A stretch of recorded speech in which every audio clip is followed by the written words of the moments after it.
In the past, the sound of chains echoed through the corridors of power and oppression. Slaves, stripped of their humanity, were bound by cold iron links, visible, heavy, undeniable. Today, in the glass towers and suburban homes of the modern world, those chains have evolved. They're not made of metal, but of signatures, contracts, bills, and debt. The new chains are invisible, yet just as binding. They wrap around wrists and ankles in the form of credit card statements, student loans, and mortgage paperwork. They don't clink or rattle. They whisper in late-night anxieties and early morning alarms. Consider the modern worker. He wakes up before dawn, already tired. He dresses in pressed shirts and polished shoes, commutes through concrete landscapes, and slides into a cubicle to stare at glowing screens for 9 hours straight. He calls it success, points to the paycheck, the benefits, the leased car in the driveway. But at what cost? The freedom he dreams of is just a word on a billboard, carefully designed to sell him his own cage. He's told he's free because he can choose which cage.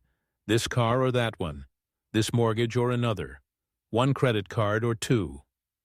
All the while the real chains tighten, silent and unseen. From the very beginning, life is lived on loan. You're born into a hospital bill, a small slip of paper that says even your first breath costs money. You grow up in a house your parents haven't finished paying for, the walls echoing with mortgage payments. School is a promise. Study hard and you'll be free. But to study, you must borrow. You sign your name, barely an adult, and the debt begins. You work to pay it back, but the interest never sleeps. Every milestone in life, birth, graduation, first job, first home, even your own funeral, carries a label stamped in red, financed. The cycle isn't broken by accident. It's designed to be unbreakable. You don't work for money. You work for interest. The real employer isn't the company, the boss, or even yourself. It's the debt. It takes a little more each month, always hungry, always growing. You run, but the finish line moves further away.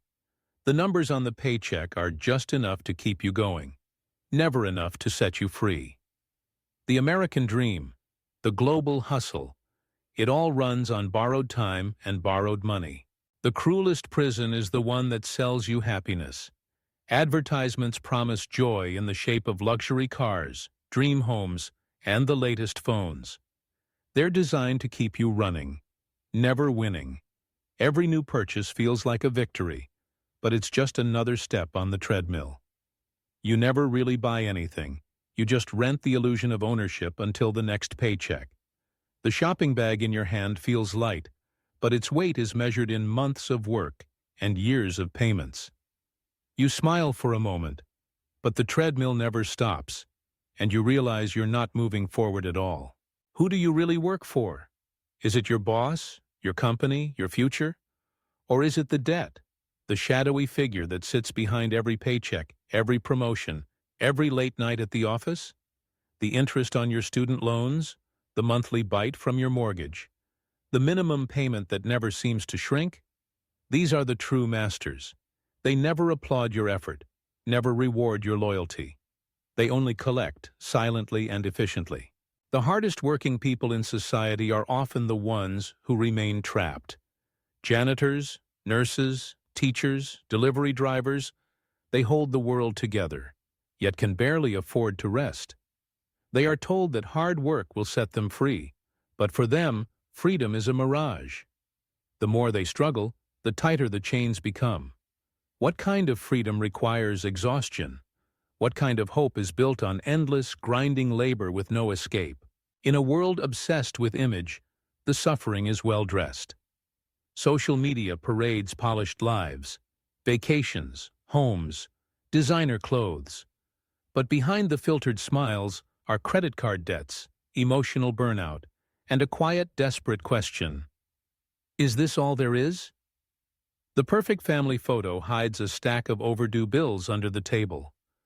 The luxury watch ticks away the seconds of someone's mounting anxiety. The mask of success is thin, and behind it, the face of worry is universal. Why don't we question the system? Because we're tired. Because we're told it's normal. Because those who dare to scream are dismissed as lazy, ungrateful, or bitter. The truth is, the system isn't broken. It's working exactly as intended. It feeds on silence, on acceptance, on the hope that maybe, just maybe, next month will be different. The machine labeled productivity grinds on, turning people into paperwork, dreams into deadlines. Some try to crawl out, but most keep marching in, heads down, shoulders hunched. Most people aren't lazy. They're exhausted. Not unmotivated, just misled. Not stupid, just lied to. The rules of the system are rarely explained, only sold. Schools hand out credit cards before diplomas, teaching debt before teaching financial literacy. The fog of confusion is thick. The lessons are learned too late. By the time the truth is clear, the chains are already in place. Look in the mirror. Are you free or just functioning? Are you thriving or merely surviving? The machine can't run without belief, and belief can be broken, not by anger but by awareness. Every crack in the mirror is a question. Why am I doing this? Who is this really for? The tired worker begins to see the outline of the cage, and with that realization, the first links begin to loosen. Real freedom doesn't wear designer labels. It doesn't crave likes or demand performance. It's silent, small, earned moment by moment, in quiet defiance of the machine. Maybe you can't escape it today. The treadmill might still be running, the bills might still be due, but you can see it now. And seeing is where change begins. Change isn't always loud. Sometimes it's a single step off the treadmill, a decision to buy less, to owe less, to need less. Sometimes it's a conversation with a friend, a refusal to take on another loan, a moment of rest in a world that never stops moving. Each light that turns on, each person who wakes up, slows the machine. The chains begin to clatter to the ground, one by one.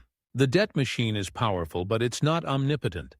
It depends on our belief, our silence, our willingness to trade today's peace for tomorrow's promise. The first step toward real freedom is not escape, but understanding. To see the invisible chains is to weaken them. To ask questions is to begin the work of breaking them. We are told that debt is normal, that exhaustion is the price of success, that happiness is something you can buy. But what if those are just stories, repeated so often they feel like truth? What if the real story is quieter, deeper, more human? What if freedom is not a destination, but a way of seeing the world differently? There are no easy answers. The machine is vast, intricate, and relentless. But every system, no matter how powerful, is made of people. People who can choose to see, to speak, to step off the treadmill. People who can reclaim small moments of joy and meaning in the cracks of a relentless world. Real freedom begins with the courage to see the chains, to name them, and to imagine life without them. It's a journey, not an event, a reclaiming of self, breath by breath, day by day. It's choosing presence over performance, rest over relentless motion, truth over image. It's finding value in things that cannot be financed or repossessed. Friendship, laughter, a quiet afternoon, the satisfaction of a job well done for its own sake. The machine will not stop on its own. It slows only when enough people see it for what it is. When enough people choose to live differently, even in small ways. When enough people whisper, "There must be more than this," and then set out to find it. You may not be able to escape the debt machine today. Your chains may feel too tight, your options too few. But you are not alone. All around you, others are waking up, asking questions, turning on lights in the darkness. Each act of awareness is a crack in the system. Each refusal to believe the old stories is a step toward something new. This is not a call to abandon responsibility, to ignore real needs, or to reject the comforts and joys of modern life. It's a call to see clearly, to choose wisely, to remember that the most important things cannot be bought or sold. It's a call to reclaim your time, your energy, your imagination, one moment at a time. Freedom is not a finish line. It's a practice. It's the daily decision to live awake, to refuse the lure of endless consumption, to build a life that makes sense to you, not just to the machine. It's the courage to rest, to dream, to question, to hope. The debt machine is powerful, but it is not invulnerable. Its greatest weakness is our awareness, our humanity, our refusal to believe that these chains are all there is. The first step is to see. The next is to speak. The final is to act, in whatever small way you can. You may not escape today, but you can see. And seeing is where change begins.